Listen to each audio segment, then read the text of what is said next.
बिस्मिल्लाहिर्रहमानिर्रहीम। अस्सलाम वालेकुम। आज हम आपको अपने चैनल पे गाजर वाली खीर बनाना सिखाएंगे। उसके लिए हमने गाजर ले लिया आधा किलो।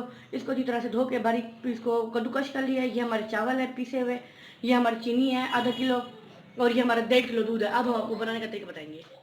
ये देखिए, अब हम अपने दूध को थोड़ा सा बॉयल कर लेंगे। उसके बाद हम इसमें चावल डालेंगे। पहले इसको हम अच्छी तरह से बॉयल कर लेंगे।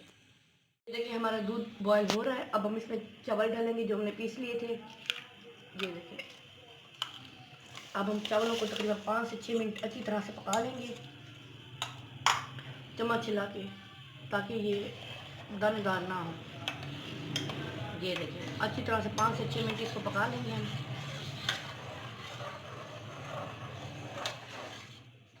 ये देखिए, 5 से 6 मिनट हो चुके हैं। हमने अपने चावलों को अच्छी तरह से इसके अंदर पका लिया है। अब हम अपने गाजरें डालेंगे और इसको अच्छी तरह से 5 से 6 मिनट तक पका लेंगे।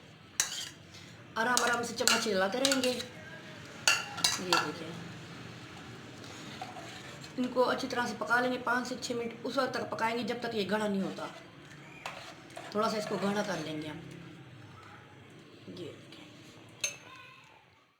ये देखिए, इसको पकाते हुए हमारे तकरीबन 3 से 4 मिनट हो चुके हैं। हम मज़ीद इसको पका लेंगे ताकि हमारी जो इसके अंदर गाजर है वो भी पक जाए और दूध भी हमारा गाढ़ा हो जाए।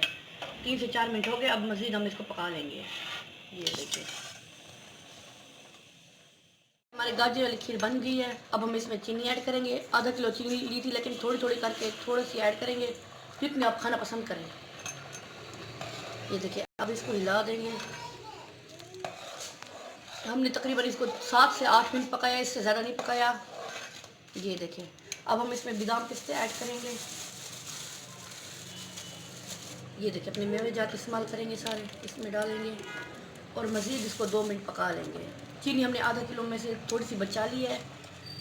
जी, ये देखिए, मज़ीद 2 मिनट पका लेंगे इसको। हमारी खीर बन के तैयार हो चुकी है। अब हम चूल्हा बंद कर देंगे। हम इस तरह से उतारेंगे क्योंकि ये ठंडी होने के बाद गाढ़ी हो जाएगी। ये देखें, इसको जब हम ठंडा करेंगे ये गाढ़ा हो जाएगा। ये देखिए, अब हम आपको डिश आउट करके दिखाते हैं।